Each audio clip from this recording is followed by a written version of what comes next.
Gonna keep that bud. Rubber side down. You right there, ladies and gents, how is it going? I'm out on my 8S, I'm guessing that's what I'm calling it for the moment, my Suzuki GSX-8S, and loving it, loving it, loving it, oh yes. I'm sort of midway through the running in process now, coming up for its first service. Haven't quite got to the 600 miles yet, but I'm over the 500, and that's given me a little extra revs to play with, which is making it far more playful indeed. Awesome stuff, oh yeah. So I'm very much loving this bike, I really, really am. It does have a couple of little bits and bobs which are not positives, if I can speak. I do know how to speak.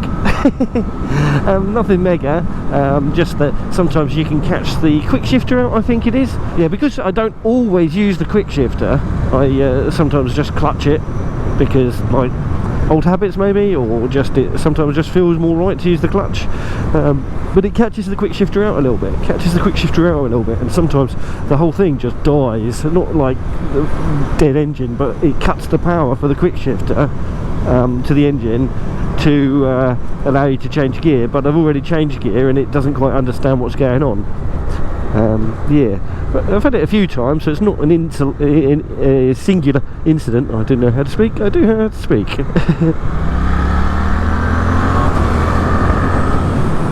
Doesn't happen if I use the quick shifter, only if I don't, and not every time. Yeah, so I think I'm just sort of catching it out a little bit, and it might be something I'll probably just get used to and work out how to do my gear shifts when I'm using the clutch a little bit better. Something else that feels a little bit nasty on the bike is the brake and clutch lever. They just feel cheap, but that's the price we pay for not paying £20,000 for our motorcycles, isn't it? And Suzuki do an optional upgraded clutch and brake lever, which I might get because they do look kind of cool and they match the blue and stuff like that. So maybe that's something I'd do, but they're quite expensive. But then quality is good, isn't it? I guess quality is good, and you always have to pay for quality. It's not that the levers don't work, they work fine. They're not too far away from my hand, so I don't really need the adjustability, but they just wobble around a little bit and just feel a little bit like something you'd expect on a Chinese bike rather than a Japanese bike. But it's what it is, and I don't have any objections. I'm fine with what I paid for the motorcycle, and with that comes some cutbacks on the expense, isn't it? But yeah, it's all good. I'm loving it. Oh yeah. And now I've got up to sort of 7,500 revs. I can't remember what it is. I've set my shift light somewhere around there.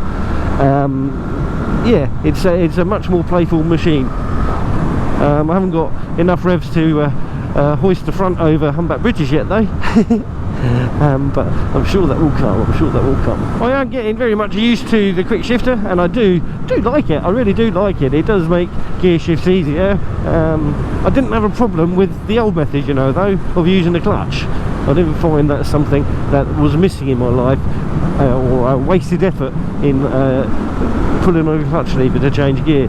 I don't know, maybe I'm just too old for all this modern tech stuff. Who knows? But yes, and I find I use the up quite often, but I don't use the down as often.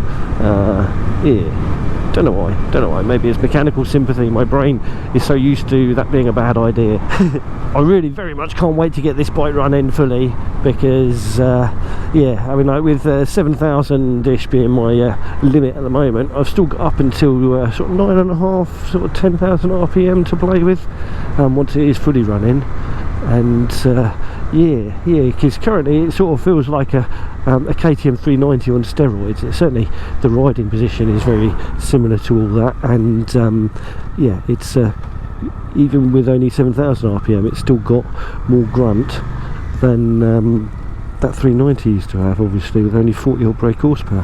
Yeah, and when I get that extra 2,000 odd RPM to play with, it's like, yeah, it's going to be a transformed motorcycle. It really is. Can't wait. Yeah, so yeah, long short story is I am really loving this motorcycle. Can't wait to get that first service done and get some more miles on it, so we can get to the full play limit of the rev counter. Ah, yeah, nice. Right then, let's see who is up at Rikers. Quite a few people by the looks of things. I see his big Pez is here. He was going to come, but I don't know if he still is or isn't. I don't know if Phil 480 is going to be here. But whatever, this is the end of the video. So if you like this video and you haven't done so already, please do click that subscribe button. If again, if you like the video, give it a little thumbs up too. We do like them a lot. And yeah, please drop in a comment down below. Anyways, you ride safe, take care, and I shall catch you all in the next one. Volvo's not got anywhere to park because he's not a motorcycle. Keep that bar. Rubber side down. You know, you gotta keep that bar. Rubber side down.